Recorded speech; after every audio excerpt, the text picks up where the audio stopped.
नमस्कार साथियों। लो भैया, खेला शुरू हो गया है।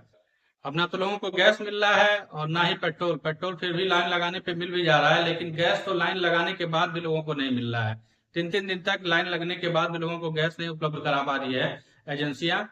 और जिनका टाइम पीरियड खत्म हो गया है, जो 21 दिन से 25 दिन कर दिया गया है बुकिंग का, 25 दिन बाद वो बुक ही नहीं कर पा रहे हैं। वो जो नंबर जो प्रोवाइड कराया गया था बुकिंग के लिए, वो नंबर नॉट रीचेबल हो गया है। मैं खुद 3-4 दिनों से फोन कर रहा हूँ उस नंबर पे, वो नंबर बंद आ रहा था। उसके बाद जब एजेंसी पे जाया गया तो वहां से कहा गया कि आपको अभी सिलेंडर नहीं मिल पाएगा, आप अप्रैल में आइएगा। यानी अब हम लोग खाना खाना छोड़ दें और चूल्हे का व्यवस्था कर लें, लकड़ी का व्यवस्था करें, तब हम लोग खाना खा पाएंगे। खैर, मुद्दा तो ये नहीं है। बात यह है कि ये प्रॉब्लम आई क्यों, अगर है तो फिर गवर्नमेंट को मानने में क्या दिक्कत है। क्योंकि हमारे यहाँ की गवर्नमेंट तो नहीं मान रही है। वो तो कह रहा है कि गैस की पूरी उपलब्धता है, एलपीजी का कोई भी शॉर्टेज हमारे यहाँ इंडिया में नहीं है, सबको पूरी तरह से गैस उपलब्ध कराया जा रहा है। वहीं पे कई सारे रेस्टोरेंट जिनको कमर्शियल सिलेंडर नहीं मिल पा रहा है, बड़े बड़े रेस्टोरेंट मुंबई बेंगलोर जैसे शहरों के रेस्टोरेंट 2 दिन 3 दिनों से बंद पड़े हैं। तो अगर ये स्थिति ऐसी बनी रही तो क्या होने वाला है वो आपको सोच भी नहीं पाएंगे साथियों। इससे कितनी ज्यादा महंगाई बढ़ जाएगी। और साथ ही अब क्योंकि गैस पे डिपेंडेंसी आप देखिए कि लगभग सभी लोग उसी पे डिपेंड है, और ये खाने से जुड़ा मामला है। पहनना ओढ़ना ये सब तो आदमी मैनेज कर लेता है, चलना भी, गाड़ी नहीं पेट्रोल है तो भी ठीक है, कोई दिक्कत नहीं है, आदमी तो उसमें भी मैनेज कर लेगा। लेकिन बिना खाए आदमी कैसे मैनेज कर पाएगा। और सबकी डिपेंडेंसी आज आप जान ही रहे हैं कि उज्ज्वला योजना की वजह से, या जो गवर्नमेंट ने स्कीम चलाई थी, सबको गैस उपलब्ध करा दिया गया, तो अब सब लोग गैस पे ही डिपेंड हो गए हैं। कोई लकड़ी नहीं रखता है, कोई कंडी नहीं रखता है, किसी घर में आपको जल्दी चूल्हा नहीं मिलेगा।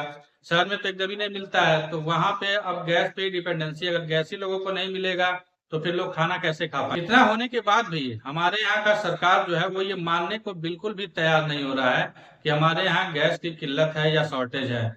यही हमारे प्रधानमंत्री थे साथियों, जिन्होंने कोविड के समय में आके पब्लिक में कहा कि अगर आपको कोविड से, कोरोना से बचना है तो थाली बजाइए। लोगों ने थाली बजाया, मैं भी बजाया, ऐसा नहीं है कि सबकी बात कर रहा हूँ। मैं खुद था जो उस समय थाली बजाता था, मोमबत्ती जलाता था, रात में लाइटें बंद करता था।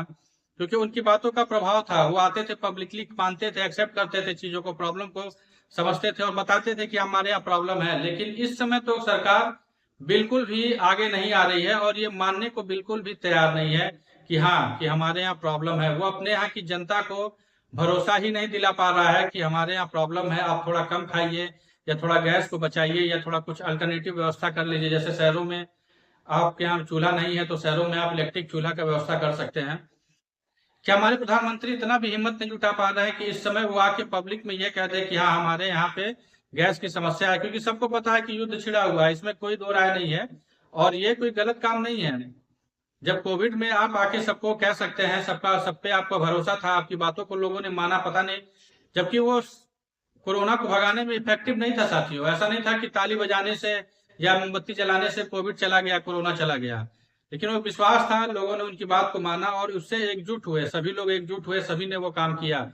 लेकिन अब वो गवर्नमेंट क्यों नहीं ये कर पा रही है, यही मुझे नहीं समझ में आ रहा है कि हमारे प्रधानमंत्री क्यों सामने नहीं आ रहे हैं और लोगों से क्यों ये अपील नहीं कर रहे हैं कि हाँ, हमारे यहाँ कुछ प्रॉब्लम्स है, जिससे कुछ दिनों की ये समस्या होगी, आपको इस पे फेस करना पड़ेगा और आप इस पे एकता बनाए रखिए, एकजुट रहिए, ताकि हमें इस प्रॉब्लम से लड़ सके। लेकिन हमारी गवर्नमेंट ही नहीं सामने आ रही है।